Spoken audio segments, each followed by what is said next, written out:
So far away, Lucas, and lovely audience at home, welcome to another episode of Fiend. And if you can't tell from my jumper, we're recording this very close to Christmas. So I thought, Lucas, I'd bring an article that is not directly related to Christmas, but does cover a topic that I feel is very Christmassy: eating vast quantities of food. Christmas Day is our day of just like the massive meal, the giant turkey, all that jazz. Yeah, so Lucas, what is the fattest thing you do on Christmas Day? And audience at home, what is the fattest thing you do on Christmas? Because I think Christmas is like, it's universally agreed it doesn't count. Yeah. God's not looking, he's too busy celebrating his son's birthday. Be a glutton all you want. So what's the fattest thing you do on Christmas? Do you know what mine is? I eat an entire cheesecake. Because I don't eat sweets. You know, Lucas, right? I don't eat sweets. I forego. You generally refrain, yeah. Yep, I forego like all sweets. I never get dessert. So you know what? The one day I have dessert, I'm gonna go all out when I get an entire fucking cheesecake. You must have some more? No thanks. But you'll hurt Cook's feelings. Huh? Cookie! Yeah, I don't do anything specific that's like super fat. It's just general, the entire vibe for the day of like, you start eating and drinking early and you finish eating and drinking late. Yeah, it's like one of the first things most people do on Christmas Day, at least in the UK that I'm aware of, is if you're a guy, you crack open a bottle of beer. If you're a woman, you get a bottle of wine. And that stays open throughout the day, right? Normally for us, it is for, my entire like late teen to adult life onwards, has been a bit of Bucks Fizz with a bacon butty in the morning. Yeah. Which is just like, if you're starting your day with bacon sandwich and Bucks Fizz, or for Americans, mimosa, my mind was blown when I found out mimosa's just Bucks Fizz. Wait, what? That's what mimosa is. Do you know like Americans, like when you hear them go, ooh, a mimosa? Just orange juice and champagne. I'm learning this in real time. Hey, you know what? We're all learning today, but well, let's get to the intro now. So, how many mimosas a day can you have on this diet? If you've been good, maybe one? Uh-oh. Buckle up, bitch. One mimosa. Are you insane? England has famously been ruled by a bunch of fat fucks. Is that safe to say, Lucas, right? Well, I mean, yeah, that used to be kind of a matter of pride, right? Is that if you were rich enough to be fat, then that was a good thing. It's one of those historical beauty standards that has since changed, where, as Lucas correctly noted there, like, back in the day, being large and or in charge meant that you were wealthy because you could afford an excess, a surplus of food. Likewise, it was seen that being very pale was a sign of being wealthy because it meant that you didn't work in the fields. Yeah, I mean, you could spend time indoors. Whereas nowadays the beauty standard is like, Lucas, why are you like pale as a ghost? Get outside every now and then. I'm like, no, please. Because it means you're going on a holiday a lot, right? Instead of being stuck in an office. And that's just one of those just quirks of history. But, I continue here. One of the fattest kings on record, though, was George IV, a man so large that his own wife once compared him to a feather bed, and his closest confidants compared him to a sausage. Did you know George IV was so overweight, his nickname was the Prince of Wales? That's a bit unfair, isn't it, eh? On Wales! A feather bed's a good thing, right? You made of feathers. Well, You're nice and light. People want to lie on top of feather bed, but as we'll discuss, Lucas, his wife did not want to lie atop this particular feather bed. Also, if I'm going to be honest, like, I've been pretty hefty in my past. Like, post-pandemic, I got a little bit chunky around the midsection. If one of my friends said, Karl, you look like a sausage, that would no longer be a friend. I'm sorry, you're not calling me a sausage. No, I'm not, but I do live a life where I have two sausage dogs and therefore don't necessarily see sausage as a nasty thing to say because I spend my entire life just going like, oh, you cute little sausages. Oh. Look at them go! But when most people think of a sausage, Lucas, they don't think of an adorable sausage dog, pictured here, wearing their Christmas jumpers as well. They think of just like a tube of hog fat filled with like just the crap left on the abattoir floor, right? Yeah, don't worry, Karl. I'm not going to be lying you down, rubbing your belly and calling you a cute sausage. You could if you like. Anyway, in regards to George IV, like, it's quite understandable they got so large, considering that he reportedly ate 2 pigeons every day for his breakfast.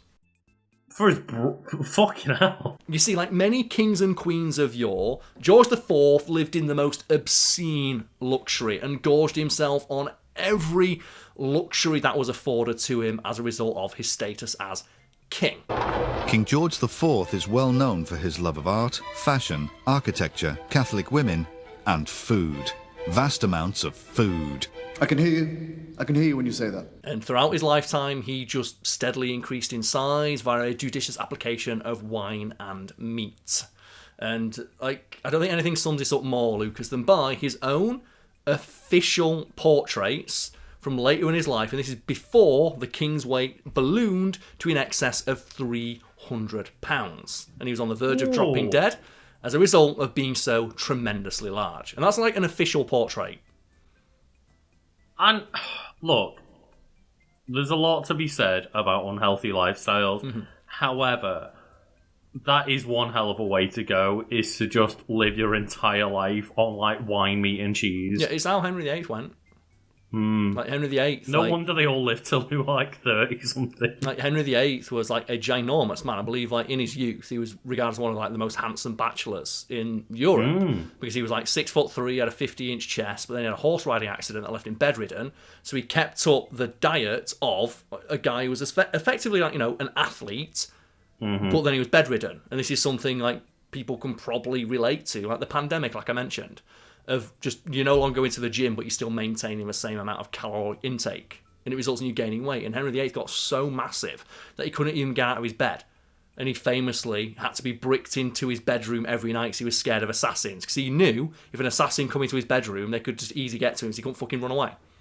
Oh, look at me. I eat and eat and eat, and I never get any thinner. Well, there's more of you to worship, O sire. Oh, what dare to flatter a king. And we talked about in one of the earliest Fact Fiend videos that he was so large that he had to go into a specially made lead-lined coffin and his body detonated because of the excess of fat and gases in his corpse.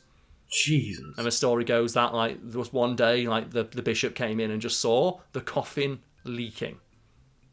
Ooh. And a dog came in and lapped it up. But that's, you know, that's a story we covered many, many years ago. But getting back to George IV, there's an idea of how massively unhealthily large he was. There were articles in newspapers written that he could read when he was alive that commended the king for, and I quote, doggedly clinging to life.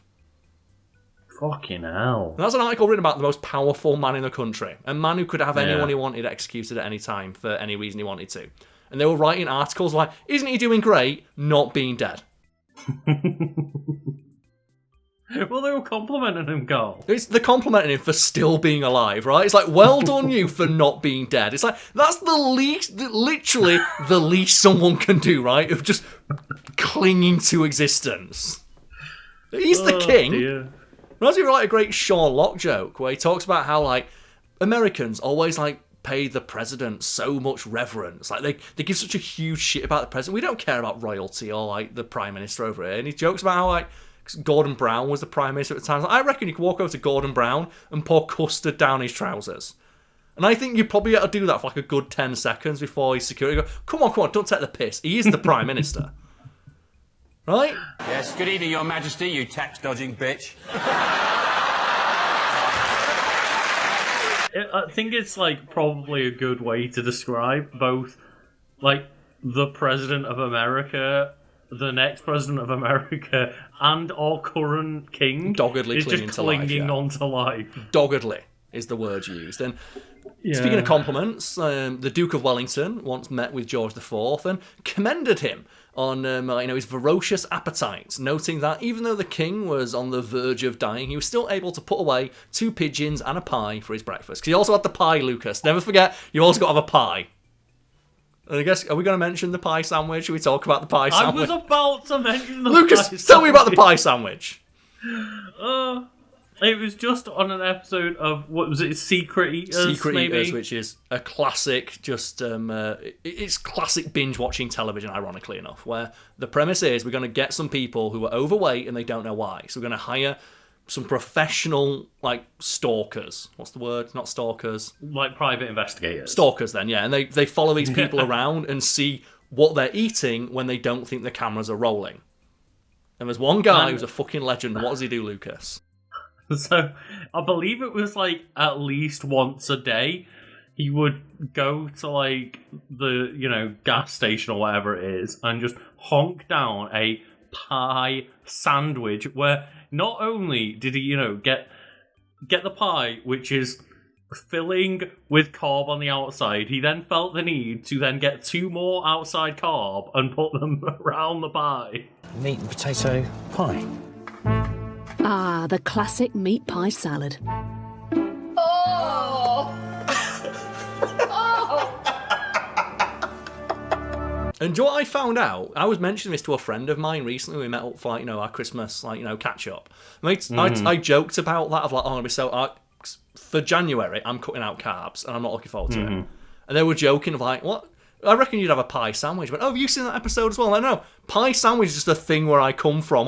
No! I didn't realise it was a thing. I thought that guy invented it.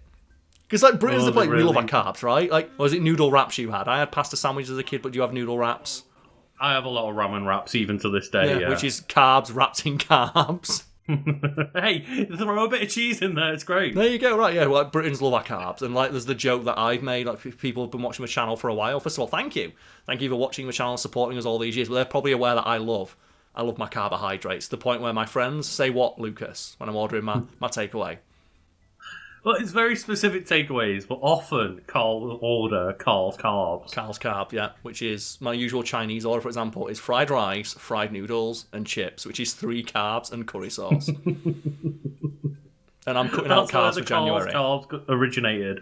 It's just the fried rice, the chow mein, and the chips. Yep. Not even with chicken, just the carbs. And I'm cutting them out for January. And I'm not looking forward to it. Oh, God. The funniest bit is every single one of my friends that I've told that's you're never going to fucking do it. Which is only making me more convinced that I can. That's the funny thing is, for most people, it's oh, well, I'm going to do dry January, which I know you do. I'm also doing it. I do it every year just because my birthday is 2 days after January ends. So it just seems fitting of well, January already knows got any fucking money anyway, no one goes out. I tried to, it's my birthday. But yeah, I just... Every time I'm good on you, Carl. Go ahead. And then I'm cutting out carbs for the month. It's oh, Carl, are you sure? You know what? I'll try. But we'll get back now to George IV. And you'd think him being the king would result in people, ironically, I guess, sugarcoating how fat he was, right? You think at the very least, it's the king. I'm not going to just call him a fat fuck to his face. And we're especially back in the day when I just said he could fucking have you executed. I'm going to be diplomatic. It reminds me a little bit of the story told about Queen Elizabeth, not the one we had, the original Queen Elizabeth, where she would have portraits painted. And Queen Elizabeth was not the most conventionally attractive woman. She had a terribly pockmarked face, which is why she had such pale skin, at least in all of her portraits, because she would be caked in makeup to cover her skin, which she was very embarrassed about. And yeah, I mean, the incest probably didn't help. Probably didn't help, no. And I can't look. It's grotesque. The hideous nose, rotten teeth, and pockmarked skin. Walsingham, have that man relieved of the burden of his head. Ma'am, you're looking into a mirror. Oh. No. Most historical portraits were painted to what is known as the romantic ideal. Think of it as the ancient equivalent of putting a filter on an Instagram selfie to cover up any sort of blemishes and stuff on your face, which unfortunately this camera doesn't have, so people can see that, yeah, it's cold in the UK and my skin's not looking its best. Right? Yeah, the amount of times we have to put our face on camera without any filters or anything like that, but with suboptimal lighting, yeah. I mean, those old pictures were basically photoshopped in real life. Yeah, think of the equivalent of the cover of Vanity Fair or something like that, where that they have airbrushed the fuck out of that photo. And Queen Elizabeth reportedly would have every portrait of herself burned because she didn't like the way it looked, especially if they tried to portray it as she was. And it got to the point where there was one portrait that she liked because she thought it looked the most like her. Spoilers, it didn't. And what she would do is she would hire portrait artists, not to paint a portrait of her, but to paint a portrait of that portrait. Why, however did you manage to capture my good looks? Well, milady, I just did an exact copy of the only portrait you've ever liked. As per your order. Splendid. I mean, honestly, all of this sounds like a fucking vibe, because that sounds like what I want to do half the time when I'm editing Wiki Weekends videos, and I'm oh, my skin looks so bad, Do you imagine that great meme? Like, where it's the picture of, like, the North Korean parade, and it's just the giant face of Kim Jong-un. It's like, when that one selfie is totally fire and you want everyone to see it. But George IV, people did not sugarcoat, like, how large and in charge he was, with his own wife commenting on the first day that they met, and I quote, "He is very fat and not as handsome as his portrait," when he was in the same room. He catfished her. He catfished her with his portrait. This is great because, like, that's what a lot of people don't realise is that, yeah, we have easier ways to do these things nowadays, but this shit has always been going on. People have always been putting, like, the best version of themselves forward, even if it isn't entirely accurate to how they are, 99% of the time. We might have, as I say, like, Photoshop and the ability to, like, catfish people online now, but people are apparently doing it with old school portraits. So, They were indeed, yes. And like I said, they were all painted the romantic ideal, which is just a fancy way of saying it didn't really look that much like him. Like the same way, like, I've got, like, professional headshots that I use for, like, business inquiries. Like, here's an example of one now. Like, that is what I look like on the day, but that is, like, the absolute optimal setup for taking a photo of me. That's, like, the best possible lighting you could have. And there's been some airbrushing done to that to remove, like, just blemishes on my face. Because, hey, this shit's got to go on a t-shirt. Yeah, it's like some pictures you keep to yourself, and then others you put, like, your profile picture, like Carl. Exactly, yeah. Carl. Do you know what? That's going up, but there you go. There's Carl, which is an edit Lucas made for a Wiki Weekends video, which is the second channel myself and Lucas run. Go check it out. Isn't that rough, though? Like, first day they met. Like, she didn't even wait till he left the fucking... Not that he could. He was too fat, but... Just saying he's very fat and not as handsome as his portrait. So he's in the room, and he's king. Again, he is the king. But... what does that say about her? That was her initial response, but then you're saying it's his wife. Well, she had to marry him because he was royalty. I mean, that is also true. It would have been a bonus if he was handsome, but he was royalty. And as mentioned in the intro, she would frequently compare him to a large feather bed. And that's what she would say to her handmaidens when they asked, what was it like lying with the king? And say it's like lying atop a great feather mattress. And just, as history has proven, just... catfishers and gold diggers, they go hand in hand. They generally do go hand in hand, yeah. Like, we've got a show about that. Is it like Married at First Sight? I've never watched that show, but all I ever see is the clips with the dude who was like a thumb. And I feel mean saying that, but I don't know how else to describe him. And I also don't feel bad describing him like that, because every out-of-context clip I've seen is him talking about how the girl he's just met is, like, unattractive, and then it smash cuts to him. And it's like, dude, you know, right? Leg hair, it just seems kind of less feminine for a woman. So I don't like leg hair. I still remember the story that I saw, like, maybe last year or earlier this year or something, where it was a woman on one of those shows got asked, like, oh, what celebrity do you look like? And she said something along the lines of, I can't remember the celebrity necessarily, but it was like, oh, well, a lot of people compare me to Megan Fox, but I don't agree with it. I don't see it. Yeah. Do you ever get told you look like a celebrity? Yeah. Do you? I do. I do too. It's MG. I don't even know if it's MGK's wife or his girlfriend. Megan Fox. And then everyone, including the guy, roasted the shit out of her, going, she looks nothing like that celebrity. Even though she said she doesn't look like that celebrity. It's like, I get that sometimes, where I have been compared in the past to people say they think I look like Bo Burnham. And Lucas, you can confirm, I have always said I've never seen why people say that. I understand why people say it, because you're a tall white man with brown floppy hair, but you don't actually look like Bo Burnham. I don't think I do, no. There's one celebrity that I think I do look like, and it's only at very specific angles, and that's Lucas Neff. People might not recognise that name because he's not been in much, but one show he's been in is one I've been rewatching recently, which is Raising Hope. He's the main character of that, and I think he kind of looks like me a little bit, but it's just because, again, he's just a white dude with shaggy brown hair. Hi. 3.14159265535 8979323 264-338-3279 502-88.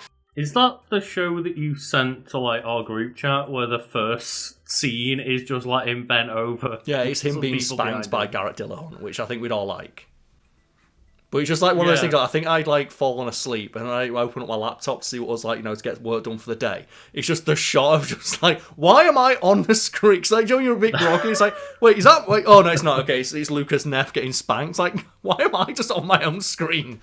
Yeah, you sent that image to the group chat, and I did do a double take before realising what was going on. And it's the same thing with like Bo Burnham. I don't think I like Bo Burnham, but there's occasionally. Like, for example, I got my own mother with it once, where I changed my profile photo on WhatsApp to one of Bo Burnham. And because like, your WhatsApp profile photo was like this big, right, on your phone, that did fool my mum for a little bit. So I can see it, but I personally don't see it all that much. There is one celebrity you do look exactly like, though, Carl. It's the guy from the front cover of Sims. And I've often said, Lucas, that between me and you, we look like every YouTuber. Because I am... skinny white dude with shaggy brown hair, and you are a guy with colourful hair, glasses, and a beard. If you like mix and match our features, you can create every other YouTuber. Yeah, you very much can, right? Yeah. If people don't believe me, go check out Wiki Weekends, also linked below. We move on now. What makes the story of George IV kind of sad? Is that his dad? Would you want to guess his name, Lucas? Was it George III? It was George III, yes. He actively saw this coming, and he was well aware that having access to unlimited food and drink would result in his son being very unhealthy. So what he tried to do is curb this behaviour before he got into bad habits. And for example, when his son was young, he would not allow him to eat a pie. He would only allow him to eat the pie crusts. And being a king and being wasteful as all fuck, to do this, he would have his servants make a pie, and then they would give the crusts to George, and then they'd throw the rest of the pie away. Because rich people. But surely the better part of the pie, the healthier part, is the innards. Yeah, but he'd only let him eat the crusts. He'd also, very occasionally let him Surely you have... could just make a stew, give him the stew without the pie crust, and then that's... Oh my god. Rich people logic. He'd also occasionally let him eat plain mutton or beef. And if he was really good... on special occasions, he would let him enjoy some nice boiled chicken.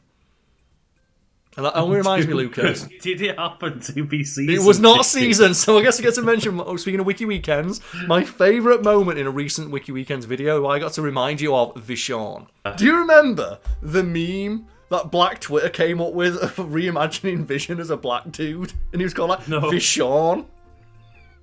I do not. Did you not remember Vishon? I don't remember it, though. But the one that got me is when they decide on Black Vision, they also started making fun of White Vision. And the one that absolutely fucking sent me, my sides were in orbit when I saw it.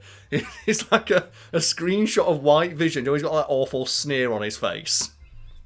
And just the caption underneath just says, "You seasoned my chicken."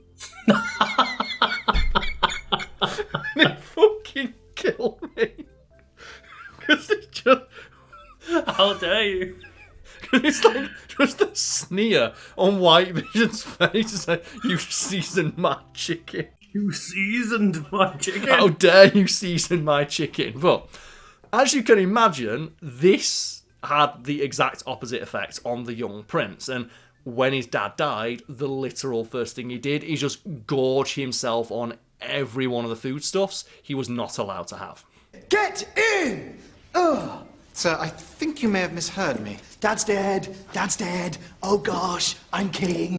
It's kind of the debate around the introduction of alcohol into people, at what age you should do and how you should do so. Right? Is a lot of European countries, a lot of people joke about the French. They give their kids wine when they're 12 years old, and it's yeah, but they give them a small glass of wine with some food to kind of introduce it to them early, rather than the concept of restricting them from it, in America, until they're 21 and all of a sudden go crazy on it. Wait, how are we gonna buy alcohol? Dude, I don't have a fake ID.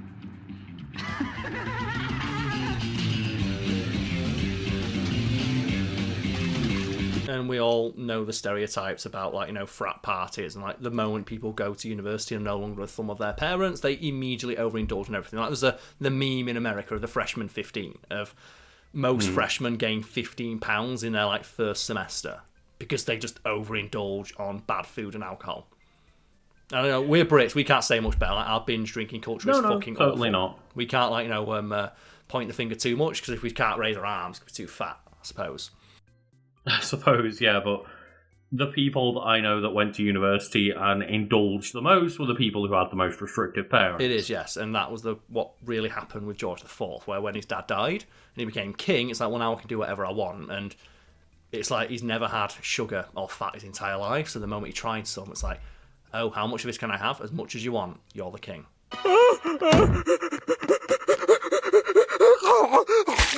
Homer! Relax, he's gorging. And he ate literally tons of everything from, meat and fish to butter, fat, wine, everything you can imagine. Like I said, there are documents that have survived to this day of the royal pantry's orders, and it's literally tons of food for the king's own personal feasts. Having a personal Christmas day every day? He is indeed, yeah. And it resulted in him being so horrendously overweight that, according to some accounts, that his own stomach hung by his knees, and it took him 3 hours for his servants to get him into his girdle. That's probably exaggerated, but considering the Christmas day we're all going to have, I've been there. It makes you wonder, though, how people who aren't kings with infinite money and resources manage to get to that point. Well, it's just just bad food is cheaper, right? That's the nowadays, poverty trap, right? Yeah, that's what they talk about, and that's too depressing a subject to get into on this ostensibly Christmassy episode. So, Lucas, before we go, any just Christmas traditions or Christmas food you would like to share your affinity for?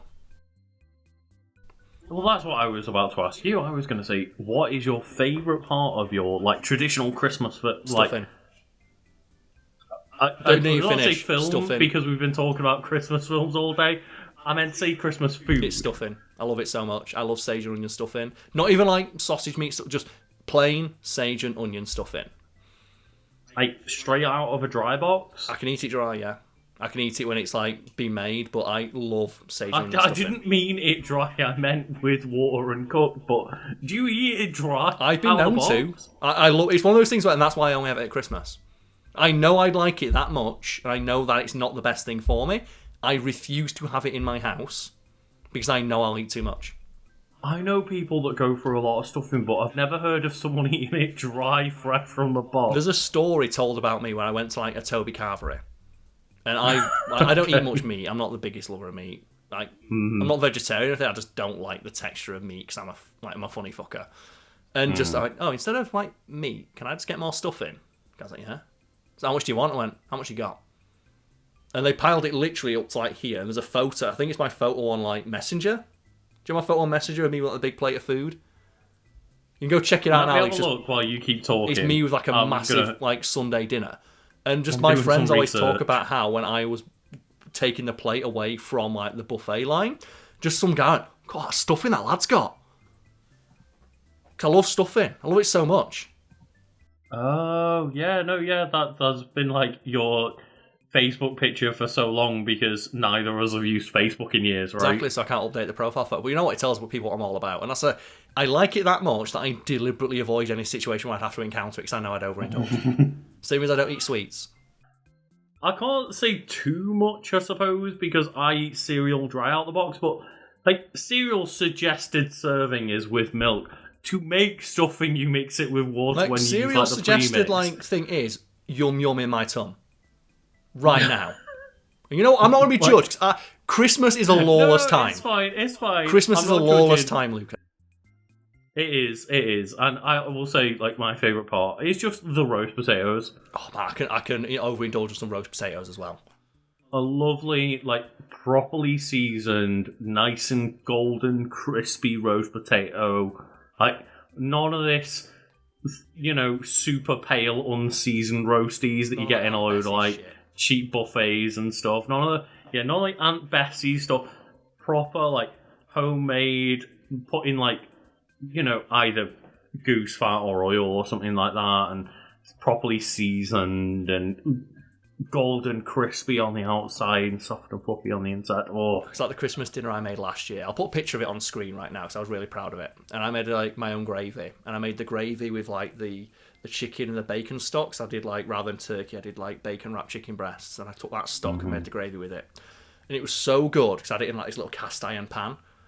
And I just like took the pan over after I finished my lunch and like slapped it down and just went, okay, where are those roasties? And just dipped it in the gravy. It's like, it was so... And you know what? I could eat like that every day. And as a result, I don't. Because I know I could not control myself. That's the problem, isn't it? It's like those posts where you see, hang on, I've just realised I'm an adult and I can just buy myself an entire cake if I wanted to. You don't need a reason to go buy a pint of ice cream. Like, you're allowed to just do it if you want to, but at some point you've got to have some self-restraint, otherwise you end up like George IV. It's like Ben and Jerry's. I love Ben and Jerry's, I don't buy it. That's the way people, when they ask that, when I say I don't get dessert, it's like, do you not like desserts? No, I love dessert, that's why I don't get it. Because the way I do it, it's probably not the most sensible way, but the way it works for me is, I just work everything out in terms of how many calories it has. And when I look at a dessert and one slice of cake has 800 calories, or I can have 800 calories worth of like other food, I'd rather have the bigger portion. Wait, what cake are you eating that one slice is 800 calories? Jesus, God. Cheesecake.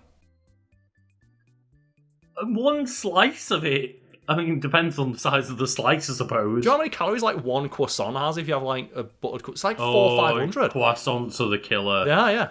And I can have like 4 or 5 croissants. It's just butter pastry, right? Exactly, yeah. Like... And I'm aware of that, so I don't eat it. Fair.